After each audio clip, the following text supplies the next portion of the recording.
I think welcome internet to Split Screen D and D.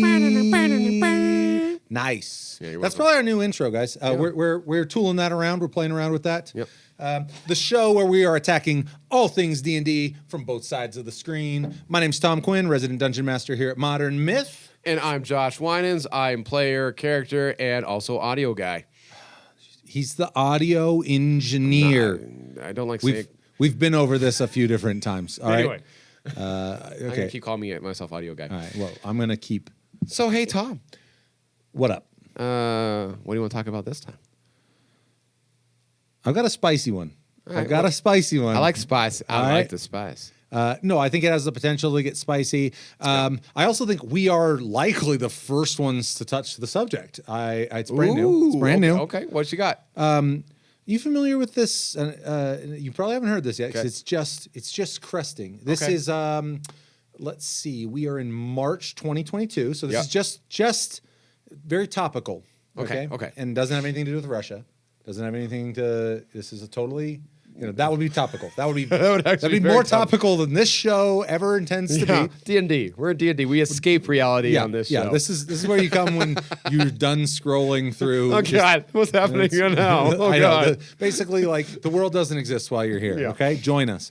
The Matt Mercer effect. You familiar with this term? Yeah, I'm like pretty, 2 years ago, this was a thing.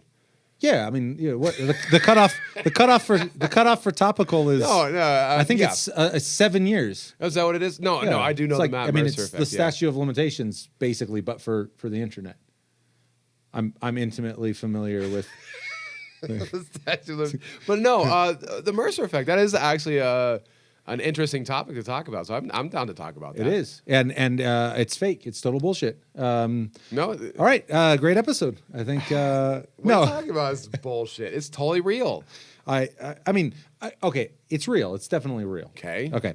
But before Should we define the Mercer effect? We definitely need to define it. But before we dive down that rabbit hole, we really do appreciate you guys joining us.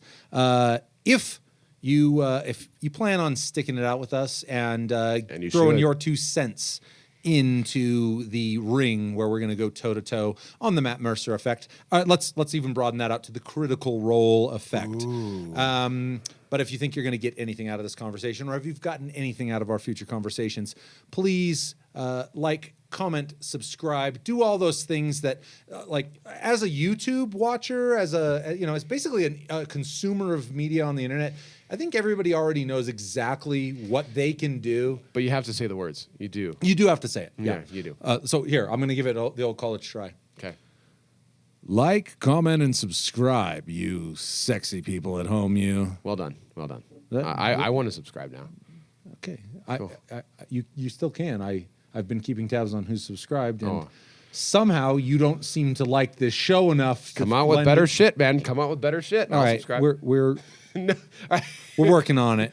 So just bear with us. We're working on it. Matt Mercer effect or critical role effect. Yes, and I think it's better said the latter. But let's talk the Matt Mercer effect. And since it was your suggestion to define what this is, I'm guessing.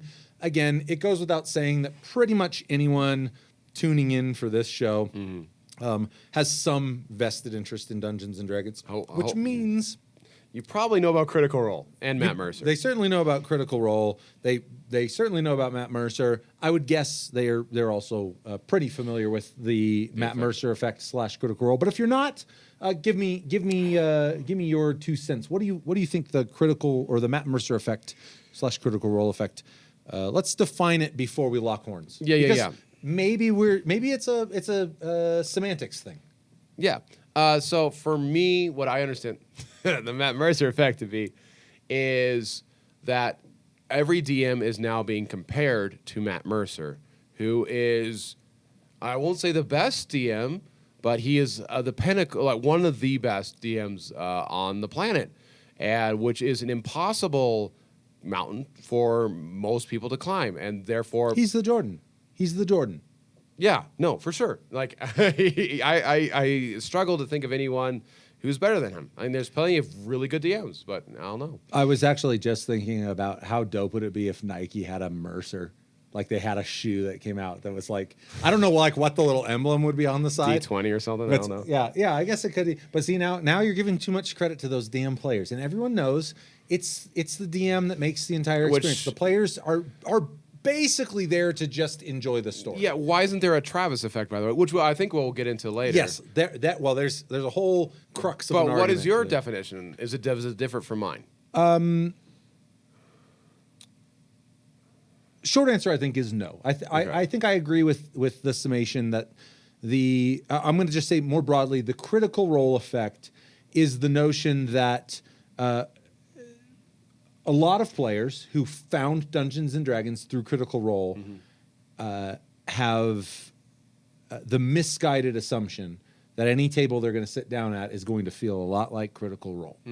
And that's, I'd say that's one that's wrong because, or misguided anyways, because every table is going to be completely different. Absolutely, every table. Yep.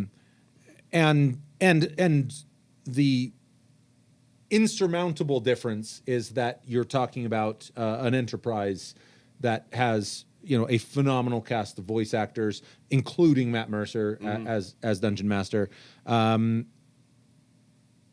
So it's my objection isn't so much with that. I agree with all that. I think that is precisely what has transpired with a new generation of Dungeons and Dragons players. I think the reason that this is the kind of show where I don't know who coined the term. I didn't do any research to see who coined this term. We don't do any research. Yeah, there's no research. We've got split screen D&D. We're prepping for the launch of the Rakish Rovers campaign. Yeah. I literally just finished that super sexy intro to DM and the PM. Super good. Be ready for that one. That shit. Ladies, if you can sit on a flat surface after watching that intro, then, put it down in the comments and I will. I don't know if that's the kind of stuff we want in the comments. That's precisely the kind of thing I want in the comments. No, but what I think the crux of my issue with the notion of the Matt Mercer or the Critical Role effect is I do think it's telling that it's called the Matt Mercer effect and not the Critical Role effect. I do think it's been expanded in many conversations out to that. I hope so, yeah. Because I think that certainly credit needs to be given to the entire cast. So fantastic, all of them. Yeah. Quick sidebar, favorite Critical Role cast member. I already know what it is. Yeah, just Travis. He's my favorite. Man, he's so good. I strive to play like Travis. It's the power couple. I'm a Laura Bailey guy myself. There you go. There you go. No. Like nothing against Laura. You would have Travis's baby and I would have Laura's, which is weird because science will find a way. Nature finds a way.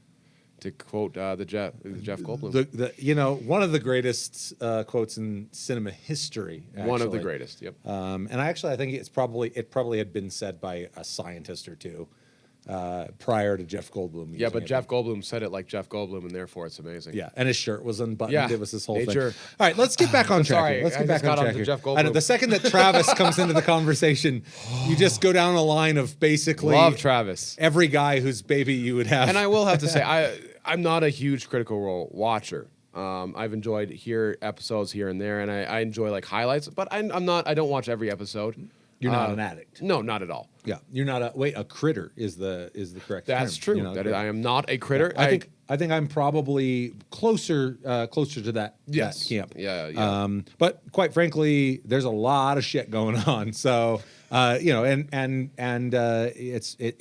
a time investment. But I really do. I mean, the crux of my problem with that notion, and getting back to why I think it was originally coined as the Matt Mercer effect, I'm guessing some DM somewhere was catching grief, jumped online, and here's my biggest problem with it. Instead of jumping online and going, you know what resources are out there that I might step my game up? I got my players, they're complaining to me, and don't get me wrong, if any player and this is going out to all the players out. This is also going out to the DMs. If any player ever comes to you and goes like, why didn't you do it more like Matt Mercer? They're at the wrong table. Yeah. You need to be at Matt Mercer's table, and good luck with that. Yeah, and the same goes the other direction. If your DM is ever sitting you down and going like, well, the way that Taliesin would have run it, like X, Y, whatever.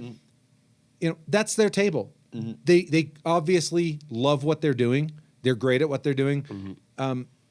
But my problem is that guy, I guarantee, or girl, I have no idea who coined the term, jumped online and instead of trying to up their game, complained to the internet about, and as far as I'm concerned, when there is a great, I don't care if it's in D&D, I don't care if it's, I'm going to call him the Jordan because I think it's the most, like, there's not many sports where you could just pinpoint, that guy's the greatest. Yeah. Fuck LeBron, by the way. Jordan's the man.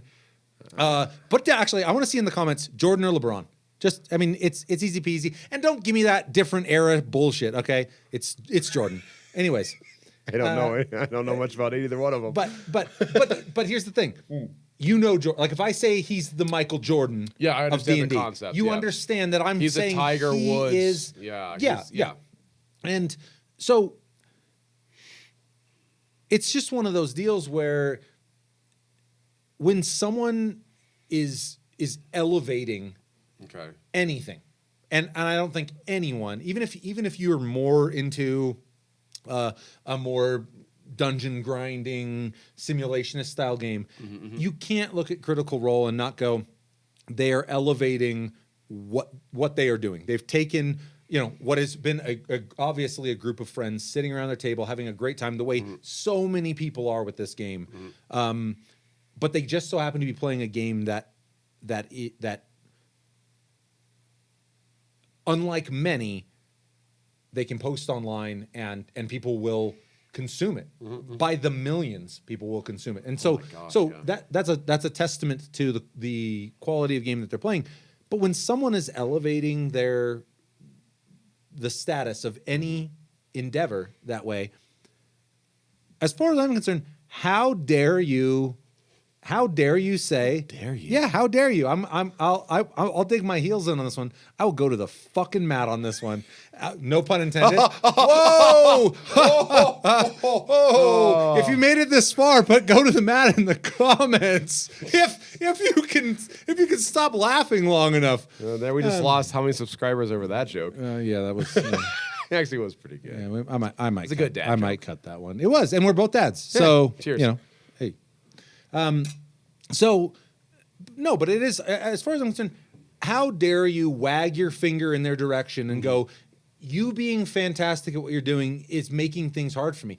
To me, that is a call to step up your game. And certainly, I have not been hounded by any of my players, thank you, for going, hey, be more like Matt.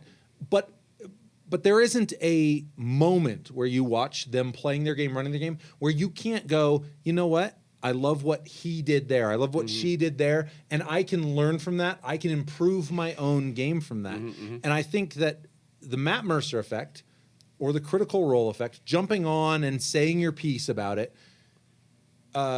it's a cop-out. It is a means of pivoting away from your own opportunity to grow as a player, grow as a DM, improve your game, whichever side of the screen you sit on, and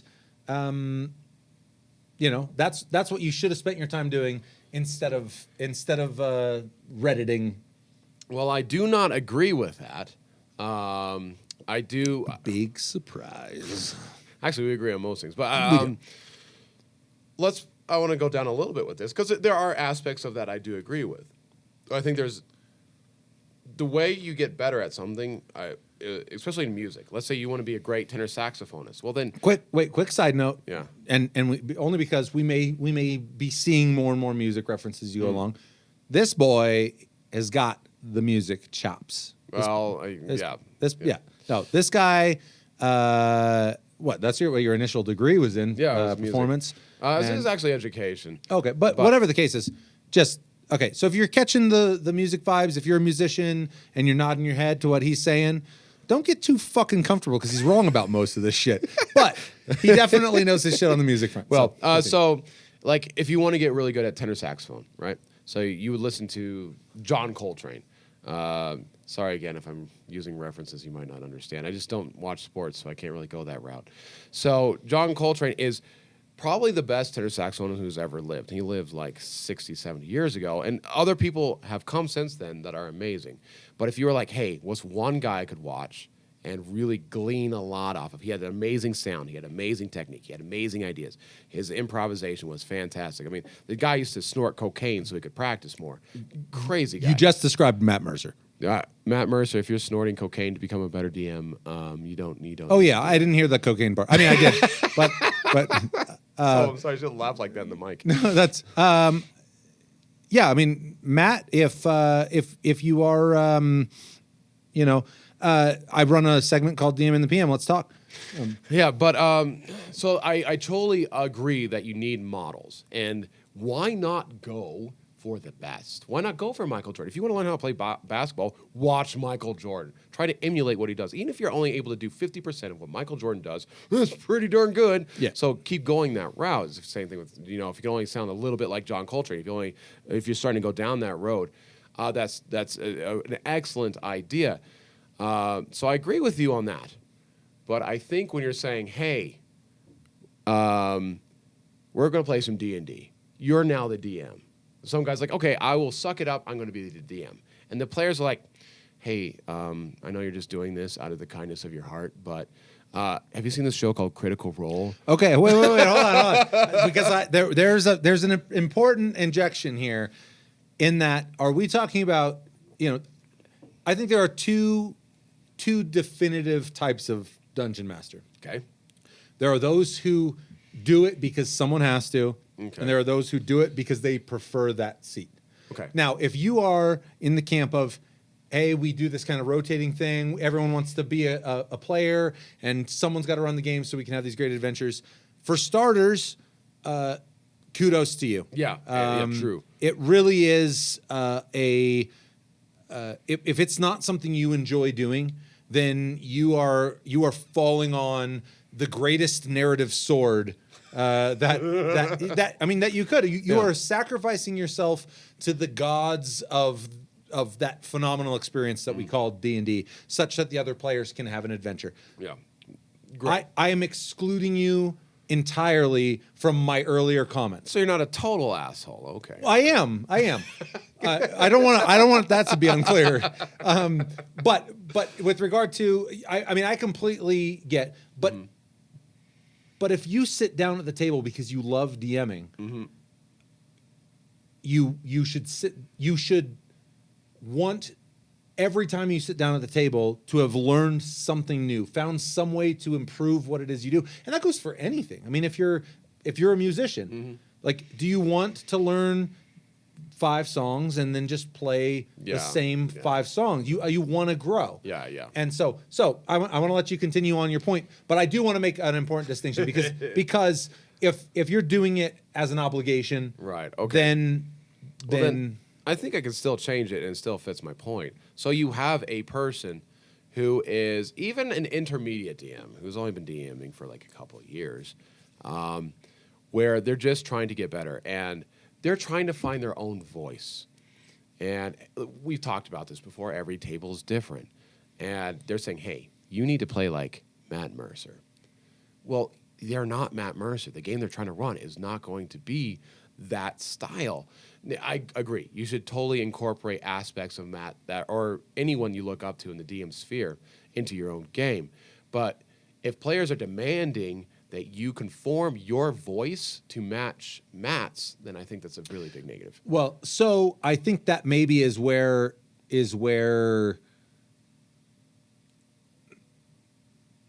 maybe our definitions depart a little bit. Okay. Because I don't know that I'll agree with that. I will concede that ground in the I'm winning. Matt Mercer. You'll find that's very important for Josh. Very important. I need to win. no, I would concede the point that certainly if someone is asking you to run the game with someone else's voice, it's the equivalent of a DM asking you to do something your player would never do because it's good for the narrative, because it's, I mean, that's like DM 101. Get the fuck out of the way and let your players be them, Right. So I completely agree. If the periphery or the perimeter around this critical role effect is strictly the actuation of these players saying, hey, can you do things more like this? Can you be more like Matt? Can you, or the other way around? Hey, could you guys be more like the cast of Critical Role? Could you could you each have careers in the voice acting? Voice trade? Could you be improv classes all the time? I noticed you were a little flat on a lot of your B's. Like, so if you could just share that up before next session. Yeah. I guess I'm thinking more about the reaction to that kind of feedback than that feedback itself. Okay. So, but I'll start by saying, and I think this is a place that we certainly will have common ground, is if you were sitting at a table, DM or player alike, and you are communicating respectfully to the other players, to the DM, about things you don't like about this game, and they're communicating with you that that's not going to happen, you are at the wrong table. Yeah, no walk. And there is nothing wrong with realizing you're at the wrong table and finding another table. Yeah. But I think the reaction to this notion, sure, a flood of players are out there who their first point of contact with D&D, and I'll say you've done yourself a huge disservice, nothing against Critical Role, but in your expectation of what the game is. If the very first taste you had was the pinnacle of that experience. I mean, let's just say, I would say most people, probably the first recollections of music that they have, mine are probably like fucking Poison or some shit like that. So like, my parents in Hawaii blasting like Poison or Whitesnake or who knows? I just learned a little bit more about you. Yeah. I mean, you're starting to understand my NPCs a lot better. It's like, why are all of them like hairband rockers? What's going on? But and I would say that certainly Whitesnake is no Zeppelin. Right. And if your very first experience with music, the entire rest of your experience with the genre is going to be trying to find some equivalent, and you're not going to find it. And I think that's maybe symptomatic of the fact that there's a very small population in the grand scheme of hobbies of people setting an example of what it is to sit at a table. And Critical Role's doing it phenomenally. Doing a great job. Yeah. But I would say it's certainly an unrealistic expectation. I don't think that absolves you as a DM or as a player from looking at what it is that they're doing. And this doesn't apply to just Critical Role. This applies to Colville. This applies to Dungeon Dudes. This applies to DM Coach. This applies to anybody who's out in that space talking shop or playing the game, where you can look at what they're doing, what they're talking about, and go, you know what? That's better than what I'm doing right now. And if you look at what someone's doing and objectively it's better. And I don't mean better as in it's different than what I'm doing and I want to change my voice so that I can accommodate, I'm talking about it's objectively a better way of handling things. Let's take something really mechanical. Okay. Managing initiative. Okay. There's a ton of ways to do it. Yes. Okay. Let's say that my method for managing initiative is nothing. Okay. I literally go, I'm not going to write any of this down. I'm not going to, I'm just going to kind of just go, Yeah. If I see someone who's got initiative tags and they've lined them up, and yeah, whatever. If I don't go, that's objectively a better way of managing initiative, and make some move to improve the way I manage initiative, I either don't care enough about improving my game as a DM, and again, there's nothing requiring you to. If you're having a great time at your table, keep doing exactly what you're doing. Right. But don't jump on the internet and complain that people are complaining about how you never know whose turn it is if you're doing the worst possible initiative management. So maybe this is a matter of people trying to bring like legitimate grievances, but doing it the wrong way. Like it could be. Like, it could hey, be. Absolutely. On Critical Role, they use the initiative flags. We need to do initiative flags, or just saying like, hey, I'm noticing like our initiative structure is really not great. Hey, what if we try this idea? I mean, maybe it just might be how we're presenting things. And it could just be a simple fact of, especially if you're talking about probably predominantly new players. Well, they come in with unrealistic expectations. Well, I mean, yeah, if that's their entry point. Right. But that's the only reference point that they have. And I think that's what the Mercer effect is really targeting, is that. Like, people like, oh, let's play D&D because I watched it on Critical Role. Oh, hey, I'm a DM. Why don't you come join my game? Cool, yeah, I saw Critical Role. I know what to do. And they come in, and they come in with this fanciful character with this fancy accent because that's what they saw. And then they're like, oh, this game is different than what Matt Mercer does. Right. And then they're disappointed by it. So I think step one in this what I thought was going to be a pretty hardy argument, but actually I think we will overlap a little more than anticipated. I was really hoping to fight. I still think there's going to be a few points because I'm not relinquishing the notion of the get good notion is basically, and that here's the thing. Okay. I want to be very clear. I include myself in this. Every time I watch an episode of Critical Role, I find something that I go, you know what? I love what he did there. Mm-hmm. I need to implement that in my game. Not in changing my voice or changing it's an objective tweak, and that goes for a lot more than Critical Role and Matt Mercer. Well, I will.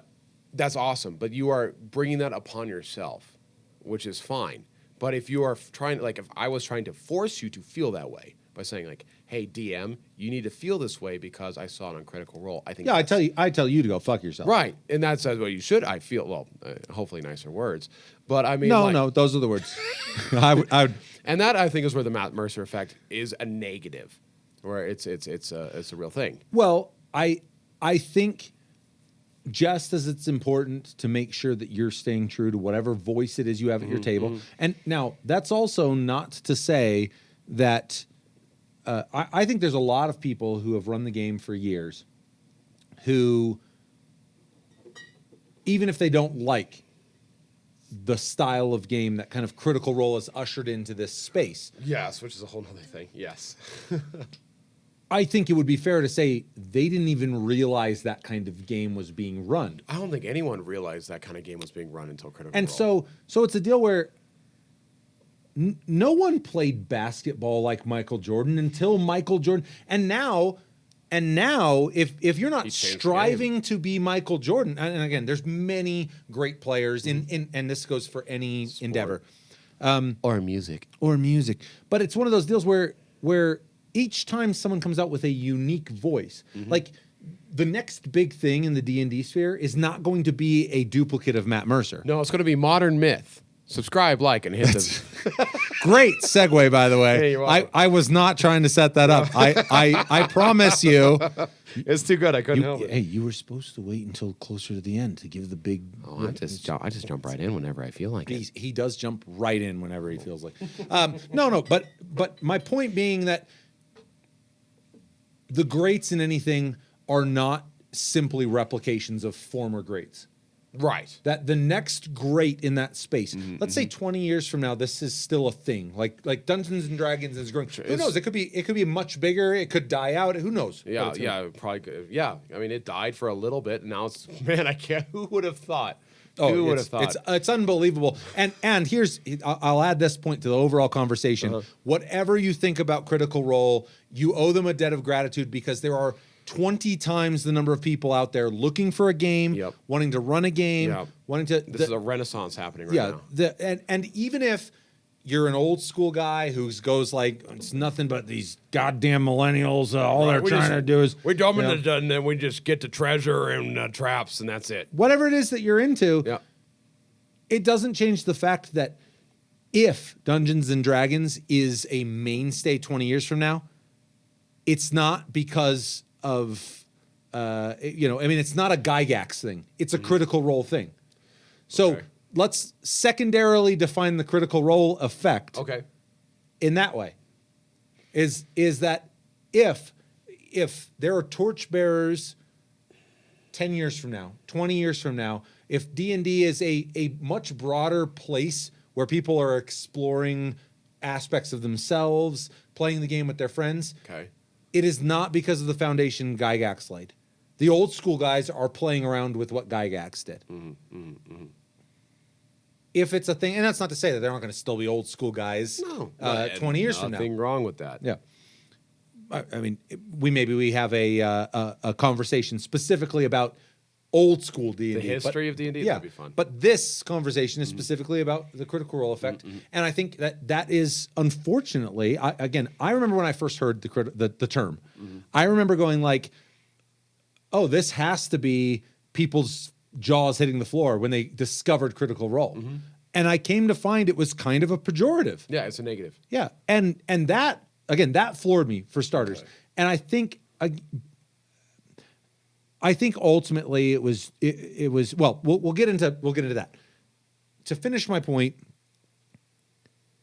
whatever negative you have to say about what Critical Role is imparting in the game space, and I disagree with most of the negative, frankly. I think the positive far outweighs the negative.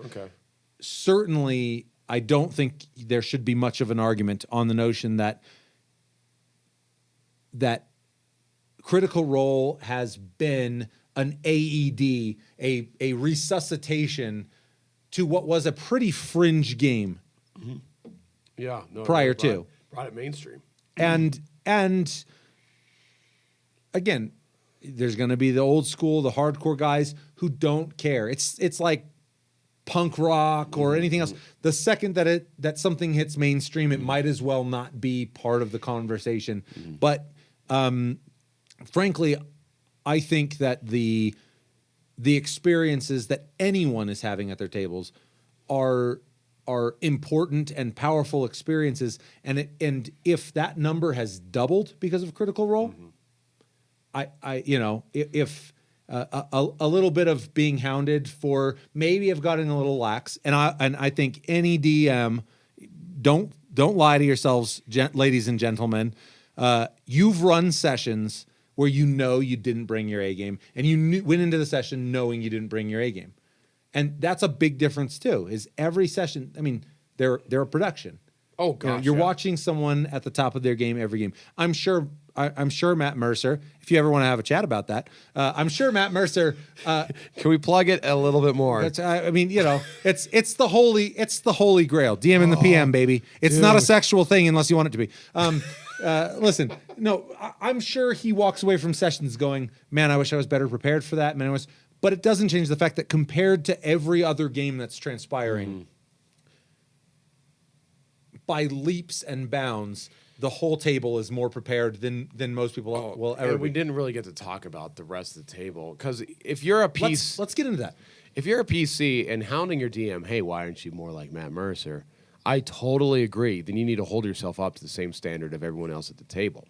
Right. Which, again, is a ridiculously high standard. Yeah. And I have no doubt that there aren't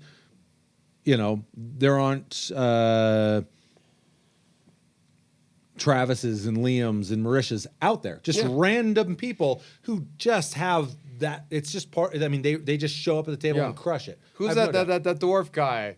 You told me that one time. It was hilarious. Oh, are you talking about dwarf rogue, right? DuPont? Okay, hey, put it in the comments. I mean, I can find the clip. I can't. It's not coming to mind right now. I believe it's on a celebrity D&D. But the player's name, I would actually love to just shoot him an email and be like, hey, bro, I still joke about Dupont, but Dwarf Rogue, just a great, but he great brought character. it. So there are people who just who can just bring it, but to be able, because you don't want to be Travis, you don't want to be Liam, you don't want to be any of those guys, because as a player, your individual voice is insanely important. Right, absolutely. But what is so magical about them?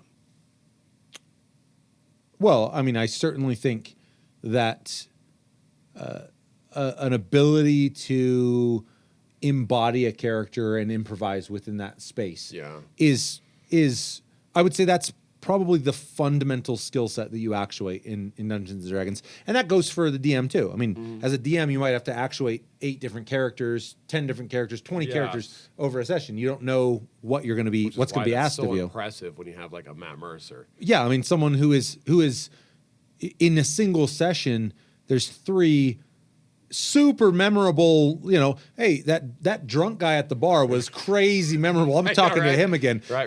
That shopkeep was super memorable. I'm going to go back to that. Right. I mean, like that's it really is a testament to Matt Mercer's skill as a voice actor. But I think it actually to simply lay it at the feet of, hey, they're all voice actors. Yeah, they are. I think that is that's something of a misnomer. There's a ton about that profession that obviously lends itself very well to Dungeons and Dragons. That game, the narrative heavy narrative game. Yeah, exactly. But I do think that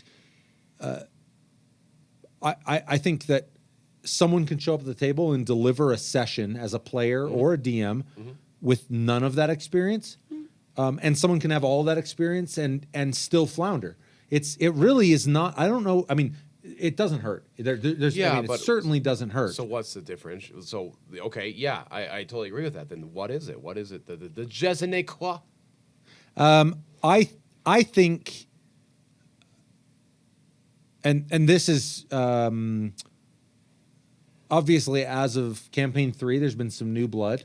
Okay. And I have not seen any of new campaign 3. I'm going to tell you on that. Campaign 3, I've made a bit of a commitment to keeping on top of, because I mean campaign 1 and 2 were all retrospective. I mean, I'm playing. There's just if you get into the playing catch-up zone with Critical Role, you're done. You will finish that about a year and a half after they're done with the campaign. But with campaign 3, something that I really liked about campaign 3, and I don't want to hang in here too much because since you haven't seen it, but they brought some new blood into campaign 3, specifically Robbie, who is a new cast member. Okay. And I'll say that I like my Critical Role casts like I like my rogue classes. I don't want no fancy fucking magic arcane trickster being thrown in there. I want that. I will say I'm a sucker for kind of the old school rogue. Just the old school party makeup. This notion, this really intense need to have the right person for the right job, that kind of thing. So going into season 3, I was skeptical. I will admit, I had some trepidation. No offense, Robbie. I had my doubts. I've been thoroughly won over. I think he's actually. I've really liked him as an addition to the party. But I think prior to season 3, anyways, and I think they've continued that. I think they've done a good job in season 3, but. A big part of the magic was it was clearly a group of friends who just played the game. They loved playing it. That's the magic. That's it. They found a voice for everyone at the table, and they just kept. I don't get the impression that they went, hey, you want to start publishing this and change everything about what we do? No, it was just. They just kept playing their game. That's what was so alluring about early Critical Role is they didn't try to be something that they weren't. And that's really the crux of what I think is where I agree with your point, is if you're playing a game that's great, and there are things about your game that are a major divergence from Critical Role. Who cares? Yeah. Your game is great. You're having a great time with it. If you think there are places your game could be better, and there are examples in the world, Critical Role included, soak them up. But don't jump online and fucking complain about the ways in which your game could improve. Yeah. Because that's time you could be spending improving it. That's my position. As a player or as a DM is you can write a blurb on Reddit about how angry you are that your players are complaining about something, or you can take an objective look. Cool. Maybe they shouldn't come to you and say, "Hey, can you be more like Mac? Maybe can you do more like Critical Role?" Cool. But maybe look at what you are doing and say, "What can I be doing better? What can I be doing better?" Again, in the initiative example, if someone came up and said, "Well, Matt Mercer does this," quite frankly, I don't even know exactly what I don't remember either. Initiative management is. It's not a bunch of like flags sticking out the top of his. But it is one of these deals where if your initiative, if management sucks, take that as a note from your players. Maybe they shouldn't be bringing an obvious comparison, especially like a comparison like, "Hey, why don't you ever dunk like Jordan?" It's like, because I'm 9 and we're playing a pickup game in the fucking park, dick. But if they're bringing that to you, take it as an opportunity, make an honest assessment of, is this a place my game can improve? Can our combat run more smoothly if I employ some system? It doesn't have to be Mercer's. It could be anybody's. Okay. But if you make that objective assessment, you go, no. What I'm doing right now, I'm really happy with. It's what I want to do. That's my whole point. Is when you and this goes for this. It transcends the Matt Mercer Critical Role effect. If you are being criticized, it is not fun to catch criticism in general.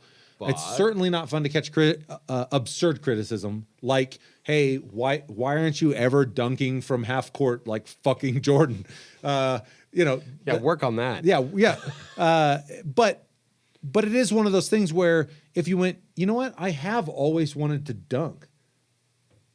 There's things you can do to improve that. There are steps you can take. If whether it's the way in which you actuate your NPCs, right? You could pick any aspect of running a character or running a table. To me, this is a plea to anyone who would be in that space and take 10 seconds before you start tapping the keyboard about how unfair it is you're being compared to Matt Mercer. Maybe see how you can improve yourself. And just say, is there anything he's doing that will make me a better DM,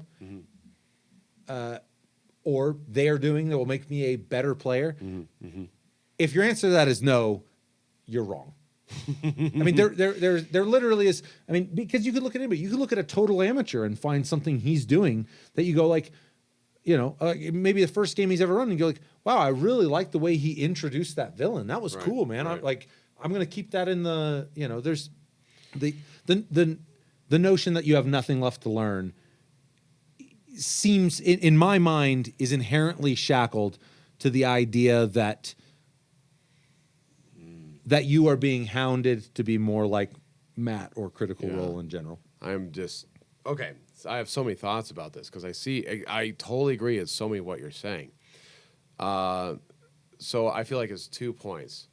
One, since you're the DM side and I'm the player side, if the player is coming to the DM asking him like, "Hey, I want the game to improve," be very respectful with your criticism. To go to an amateur pickup ball player saying like, "Hey, you need to play like Jordan," maybe a little unfair. Be a little bit specific with your criticism. Like, "Hey," instead of saying, "Hey, you need to play like Matt Mercer," "Hey, I would like it in this, remember that circumstance where this happened, I really wanted to delve a little bit more into the role play. And in the future, could we have that where I'm able to explore that a little bit more?" Perfect. And the beauty is, I think you just skirted any notion of the Matt Mercer effect. And again, I think we're beginning to define that boundary as quite possibly legitimate criticism, just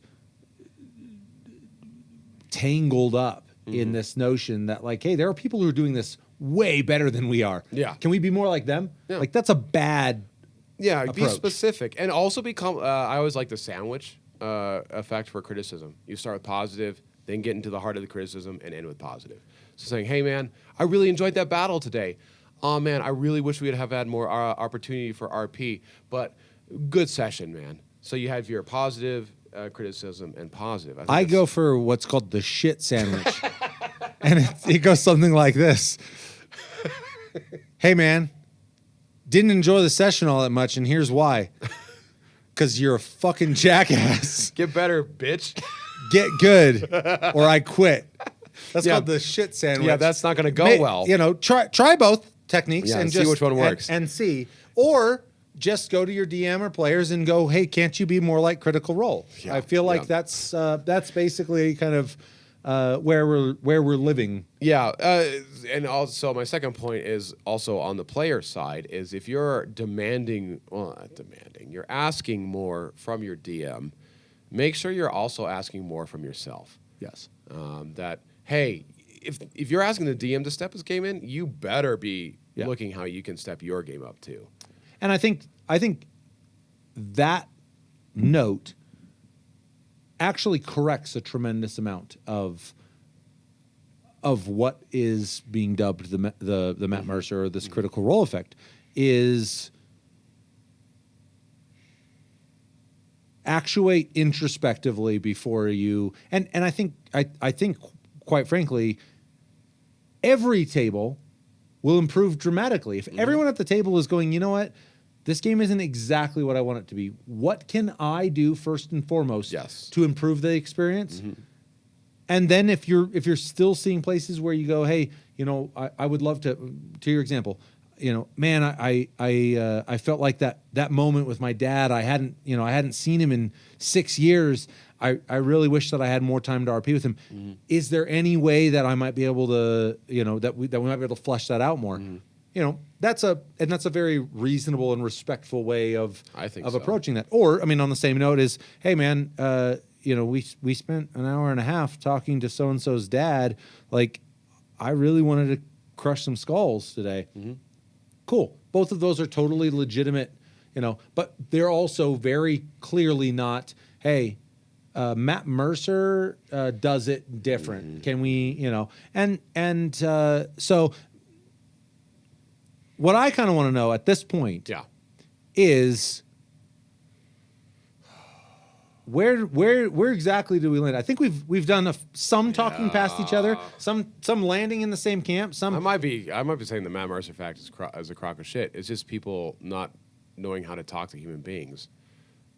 I mean, you heard it here first. I don't want to get any further because I think I'm gonna plant that flag and it's back away slow. No. I to blame Matt Mercer, who has done so much for the game. He's responded to the effect and he felt really bad about it.